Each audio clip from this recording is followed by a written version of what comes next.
నమస్కారం. భారత్ టుడే సమర్పిస్తున్న చక్రకేళి కార్యక్రమానికి స్వాగతం.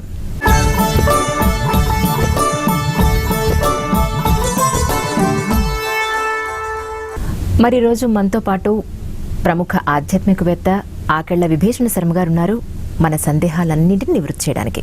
మరి చక్రకేళిని అందించుకుందామా? విభీషణ శర్మ గారు నమస్కారం అండి. నమస్కారం. మరి ఈరోజు ముందుగా మీరు ఏ శ్లోకంతో మొదలు పెట్టబోతున్నారు? చక్రకేళి కార్యక్రమాన్ని చాలా ఆహ్లాదభరితమైనటువంటి దానిగా తీర్చిదిద్దుతూ ఉండేటువంటి భారత్ టుడే ఛానల్ వారికి, వీక్షిస్తున్నటువంటి ప్రేక్షకులకి అందరికీ నా నమస్కారాలు.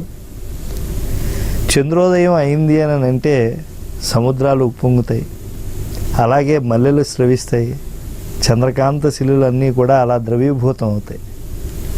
అలాగే మన మనస్సు కూడా ఆ పరమాత్మ యొక్క వైభవాన్ని ఆవిష్కరింపజేసేటువంటి చంద్రోదయం వేళ కూడా కలుగుతుంది. చంద్రమా మనసో జాతః అని వేదం చెప్తున్నది. ఆ చంద్రుడు ఎవరు అనేటువంటి దాన్ని మనం చక్కగా తెలుసుకోవాలి. లక్ష్మీ క్రీడా తటాకో, లక్ష్మీదేవి స్నానం చేసేటువంటి క్రీడా తటాకంగా దాన్ని తెలుసుకోవాలి. లక్ష్మీ క్రీడా తటాకో ధవళ రుచిగృహం దర్పణం దిగ్వధూనాం పుష్పం శ్యామాలతాయాః త్రిభువన జైనో మన్మథస్యాతపత్రం పిండీభూతం హరస్య స్మితమరధుని పుండరీకం మృగాంకః జ్యోత్స్నా పీయూషవాపీం జనయతి నికరస్తారకాగోళనానం జ్యోత్స్నా పీయూషవాపీం జనయతి నికరః తారకాగోళకానాం. ఎంత అందమైనటువంటి శ్లోకాన్ని ఒకానొక సందర్భంలో భోజరాజు దగ్గర కాళిదాస్ గారు చెప్పారట. చంద్రుడు బాగున్నాడు కదా అని పాపం భోజరాజు గారు అన్నారు. వెంటనే కాళిదాస్ గారు హృదయం ఉప్పొంగిపోయింది. రాజుగారికి బాగుంటే మనకెందుకు బాగుండదు? మనం కవితాత్మకంగా రాజుగారి హృదయాన్ని లోకానికి తెలియజేయాలని మహాలక్ష్మీదేవి యొక్క క్రీడా వాపిలాగుంది. మంచి దేవతలందరికీ కూడా ధవళమైనటువంటి కాంతులినేటువంటి ఒక గృహంలా ఉంది. దిక్కులనేటువంటి వధువులందరికీ కూడా వారి యొక్క ముఖాలు చూసుకునేటువంటి అద్దంలా ఉంది. మంచి శ్యామమైనటువంటి పుష్పంలా అది భాషిస్తూ ఉన్నది. అంటే శ్యామం అంటే నల్లది. ఆ నల్లని ఆ వృక్షం పైన ఒక పుష్పంలా ఉంది. అంటే రాత్రంతా ఒక నల్లని వృక్షం అయితే దానిపైన ఉండేటువంటి తెల్లని పుష్పం ఈ చంద్రుడు. త్రిభువన జైనో మన్మథస్యాతపత్రం. రాత్రి అవుతూనే 5 పూల బాణాలతో మన్మథుడు విజృంభించి ముల్లోకాల్లో ఉండేటువంటి స్త్రీ పురుషుల మధ్య కూడా అనురాగాన్ని పెంపొందించి సంసార దీక్ష పట్టేట్లుగా చేస్తూ ఉంటాడు. ఆయన బాణాలతో పార్వతీ పరమేశ్వరుల కళ్యాణమే చేసినటువంటి వాడు ఆయన. కాబట్టి అటువంటి మన్మధుడికి యొక్క ఆతపత్రము అంటే గొడిగి ఏమిటి అని అంటే ఈ చంద్రుడు. పిండీభూతం హరస్య, వెన్నెల ముద్ద చక్కగా ఆ శివుడికి. అమరధుని పుండరీకం మృగాంకః, స్వర్లోకంలో ప్రవహించేటువంటిది గంగ. ఆ స్వర్లోకంలో ప్రవహించేటువంటి గంగా నదిలో ఉండేటువంటి గొప్ప పుష్పం ఈ చంద్రుడు. అంతేగాని మృగాంకుడు, మంచి మృగం అనేటువంటి దానితో శోభిల్లేటువంటి మత్స కలిగినటువంటి వాడు చంద్రుడు. జ్యోత్స్నా పీయూషవాపీం జనయతి నికరస్తారకాగోళకానం. ఆ నక్షత్రాలకి పక్కనుండేటువంటి ఆ యొక్క గ్రహాదులందరికీ కూడా గొప్ప కాంతులు ఈనుతూ విరాజిల్లేటువంటి తెల్లని ఆ చంద్రికలను కలిగినటువంటి వాడు ఆ చంద్రుడు. ఆయన అన్నీ ఆ చంద్రికలన్నీ కూడా అమృతంతో నిండి ఉంటాయి.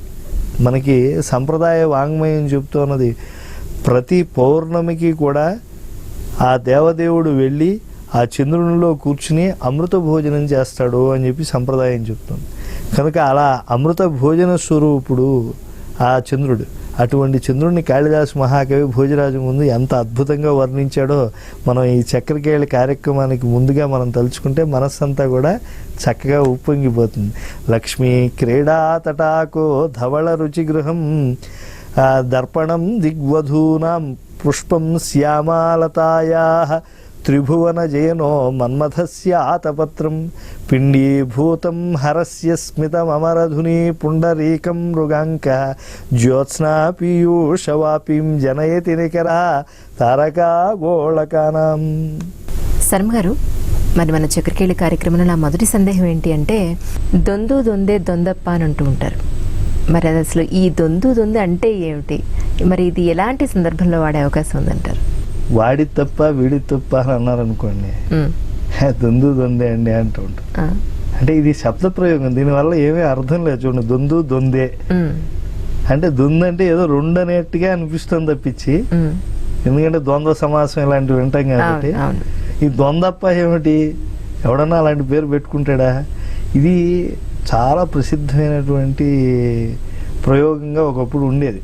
చాలా చోట్ల మీరు పాతకాలం ఈ పానుగంటి వ్యాసాలు ఇవన్నీ చూస్తూ ఉంటే ఇద్దరి యొక్క మనఃప్రవృత్తిని సమానమైనటువంటి తేజస్తో ఉన్నాయి అని చెప్పేటువంటి సందర్భంలో కాస్త న్యూనతగా వాడేటువంటి, అంటే ఇద్దరు శివుడు గొప్ప విష్ణువు గొప్ప అంటే ఇద్దరు దొందు దొందు అండి అని అనకూడదు. ఇప్పుడు అత్తగారు కోడలు దెబ్బలాడుకున్నారు అని అంటే ఏముంది దొందు దొందే అంటే ఏంటంటే అక్కడేం తేడా లేదు. ఈవిడ ఎంత గయ్యాలో ఆవిడ అంత గయ్యాలి. ఈవిడికి వయసు చేత వచ్చినటువంటి అనుభవం చేత వచ్చిన్నారు, ఆవిడేమో చిన్నప్పటి నుంచి ఆ పెంకే పెరిగి ఉండేటువంటి నోటి దురద చేత ఆవిడ మాట్లాడుతుంది. ఇద్దరే అని చెప్పేటువంటి సందర్భం అనమాట. అయితే ఓ కథ ఉంది, మరి ఇప్పటి కాలం వాళ్ళకి అది తెలుసో తెలియదో కానీ మా చిన్నప్పుడు అంటూ ఉండేవాళ్ళు, ఒక మామూలుగా పెళ్ళిళ్ళప్పుడు ఆ గబుక్కుని లోపాలు చెప్పరు. ఏదో మా అమ్మాయి సంగీతం నేర్చుకుందండి, సంగీతం నేర్చుకుందండి, నాట్యం చేస్తుంది, వంట బాగా చేస్తుంది, ఇల్లు బాగా చక్క పెడుతుంది, ఇలా పొద్దున్నే లేస్తుంది, ఏవేవో మంచి లక్షణాలు ఉన్నాయి అవి మాత్రం చెప్తూ ఉంటారు పదే పదే. అయ్యో మీ ఇంట్లో మీరు ఇంకేం ఇబ్బంది పడక్కర్లేదండి, కాఫీ కోసం అసలు మీరు లేవక్కర్లేదు, పాలవాడిదే ఆలస్యం, మా అమ్మాయి పొద్దున్నే లేస్తుంది, ఇలాగ మంచివి చెప్తారు కానీ దాజు. ఇలాగా ఇద్దరికి పెళ్ళి అయిపోయింది. అక్కడ ఏంటంటే ఈ అబ్బాయి జీతం గురించి చెప్పారు, ఆ అమ్మాయి యొక్క పనితనం గురించి చెప్పారు, కానీ ఈ ఇద్దరికి ఉండేటువంటి లోపం చెప్పలేదు. ఈవిని చూసి ఆయన నవ్వేస్తున్నాడు, ఆయన చూసి ఈవిడ నవ్వేసుకుంటుంది. మరి పెళ్ళి అయిపోయిన తర్వాత మంచిగా ఊరేగింపు జరుగుతుంది. ఊళ్ళో బాగా మామూలు ఉత్సవాలు జరిగితే భగవంతుడిని ఊరేగించినట్టుగా లక్ష్మీనారాయణ స్వరూపం ఆ కొత్తగా పెళ్ళైనటువంటి వాళ్ళని చూస్తే కూడా పుణ్యం వస్తుంది. అందుకే కాళ్ళు కడిగేప్పుడు మహావిష్ణు స్వరూపాయ వరాయ అని చెప్పి ఆయన కాళ్ళు కడుగుతూ ఉంటారు. కాబట్టి అంటే కాళ్ళు కడగటం అంటే కన్యాదానం చేసినప్పుడు విష్ణువే తీసుకుంటున్నాడు అనేటువంటి భావంతో, అలాంటి దానం ఇస్తున్నావు అనేప్పుడు వాడు చిన్నవాడా పెద్దవాడా అని చూడకూడదు, వాడి కాళ్ళు కడగాలి. ఇప్పుడు నమస్కారం పెడుతుంటే బ్రాహ్మడు పెద్దవాడా అని చెప్పి చూస్తున్నావా? చిన్నవాడికైనా వేద పండితుడికి వెళ్ళి మనకి సాష్టంగా పడి నమస్కారం పెట్టట్లేదు. ఓ యతీశ్వరుని చూస్తే ఆయన వయసు మాకైనా చిన్నదండి అని అంటున్నావా మనం? విజయేంద్ర సరస్వతి లేకపోతే ఇంకో స్వామిని చూస్తే వెళ్ళి కాళ్ళ మీద పడి నమస్కారం పెట్టట్లేదు. కాబట్టి వయస్సు లేదు, నా ధర్మ వృద్ధేషు వయస్సు సమీక్షతే అంటారు కాళిదాసు. కాబట్టి అలాగా ఊరేగింపుల్లో వాటిలో గ్రామాల్లో అలాగా కొత్తగా పెళ్ళైనటువంటి వాళ్ళని తీసుకెళ్తూ ఉంటే వాళ్ళందరికీ కూడా చక్కగా మంగళకర్పూర నీరాజనాలు ఇచ్చేవాళ్ళు, బహుమతులు ఇచ్చేవాళ్ళు, అలా జరిగేది. ఇప్పుడు పెళ్ళిళ్ళు ఎలా జరుగుతున్నాయో మనకి తెలుసు.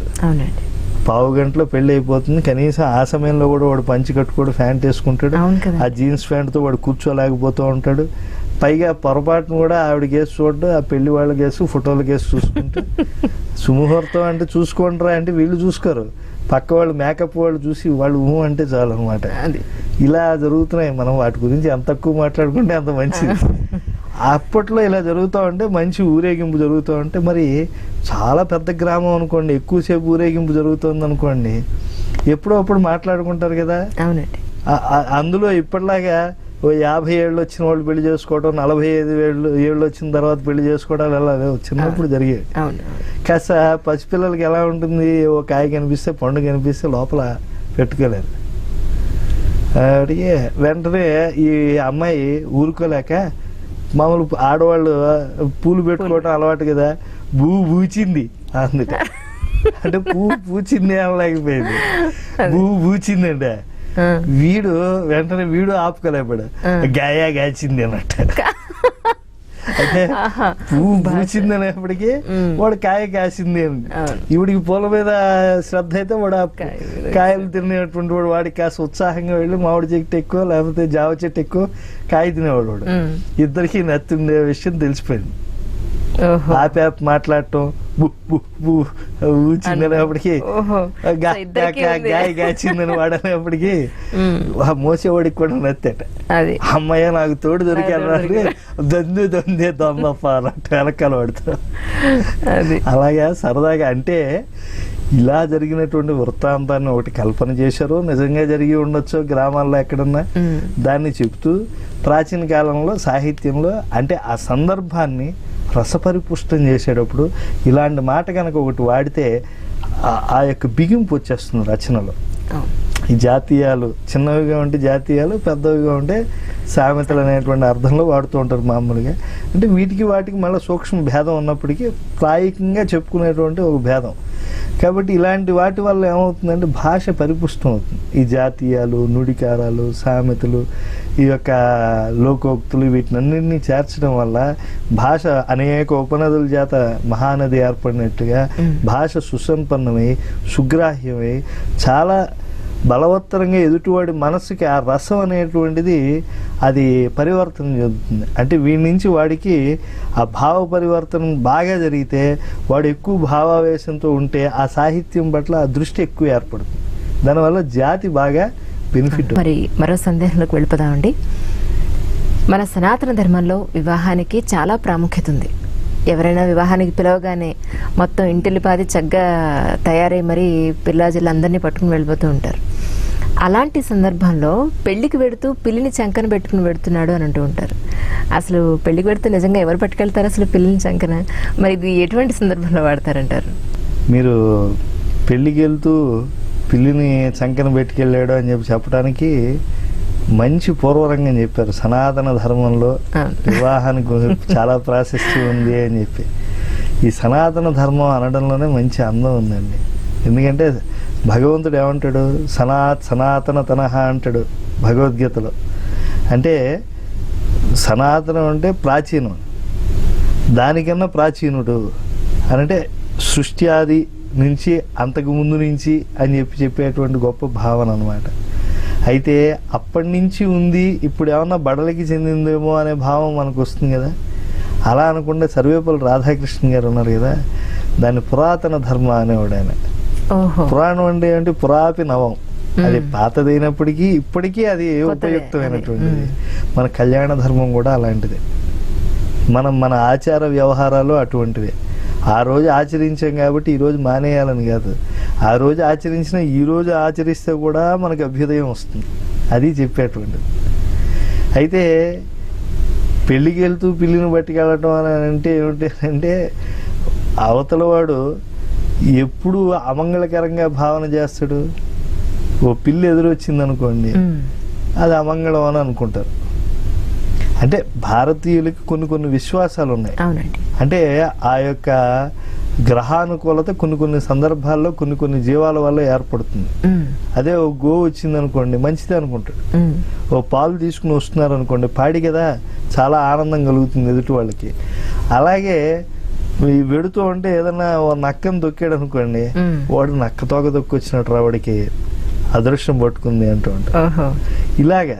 అయితే ఈ పిల్లి కొంచెం అది మన పంచతంత్ర కథలు అవన్నీ చూడండి, కొంచెం మాయకి దౌర్భాగ్యానికి అది చిహ్నం. అంటే ఇంట్లో ఉండే మన పాడిని పారబోస్తుంది కదా, కాబట్టి పాలను పాడు చేసేటువంటి జంతువు పైన కోపం ఉంటుంది.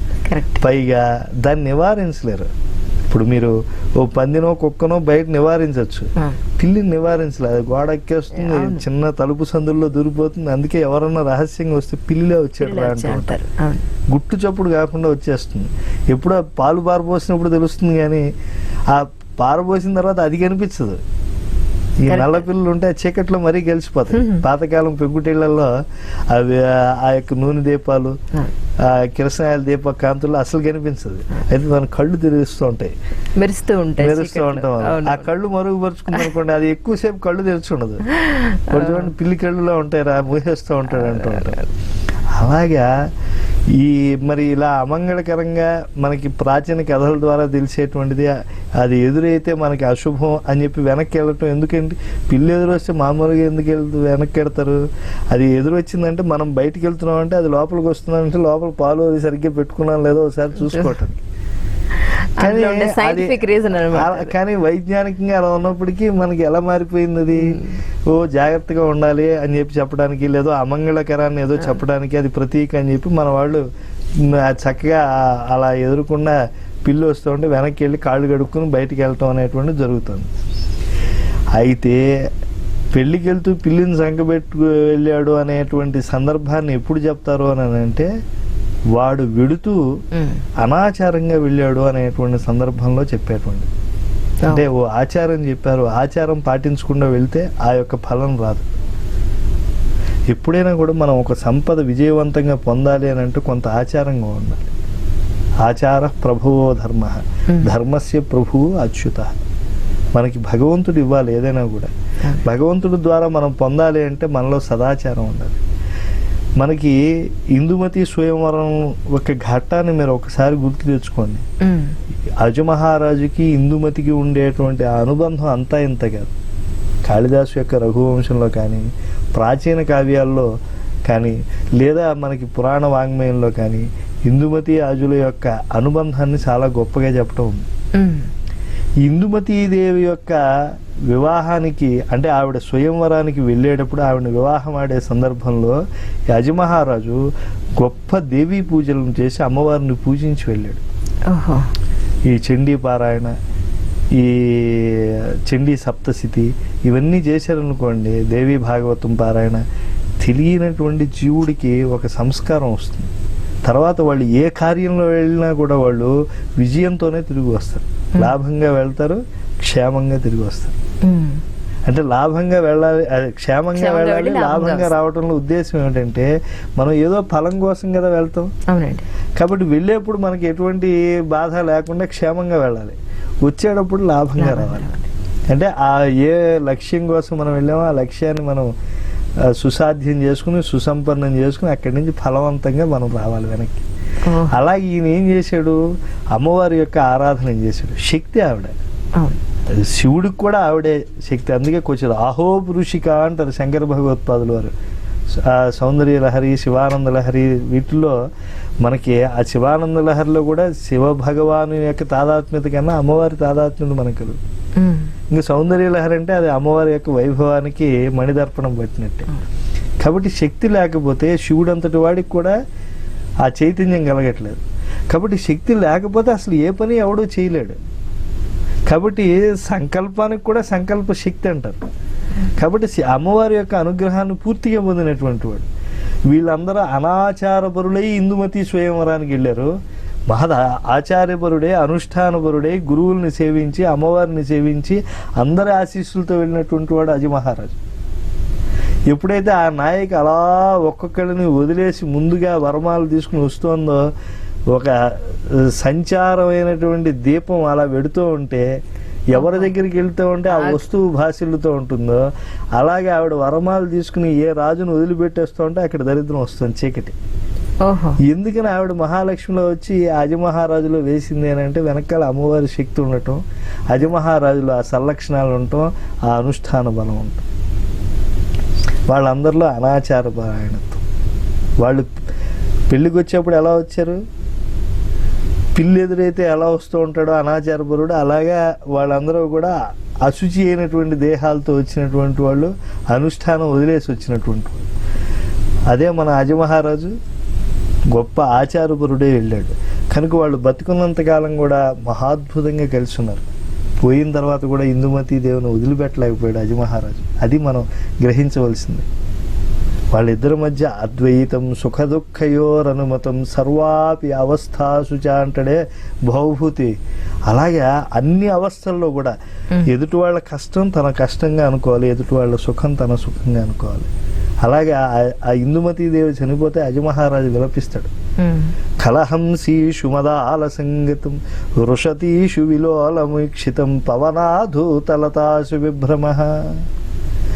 ఆవిడలో ఉండేటువంటి సౌకుమార్యం ఆ పూల లతల్లోకి వెళ్ళిపోయిందట. ఆవిడ యొక్క నడకలో ఉండేటువంటి ఆ సౌందర్యం అంతా హంసల్లోకి వెళ్ళిపోయింది. ఆవిడ మాటల్లో ఉండేటువంటి ఆ మౌగ్ధ్యం అంతా చిలకల్లోకి వెళ్ళిపోయిందట. ఇలాంటి గొప్ప వర్ణనలు చేసి తర్వాత కవికి గొప్ప స్ఫూర్తినిచ్చాడు, కవి వంశానికి మహాకవి కాళిదాసు.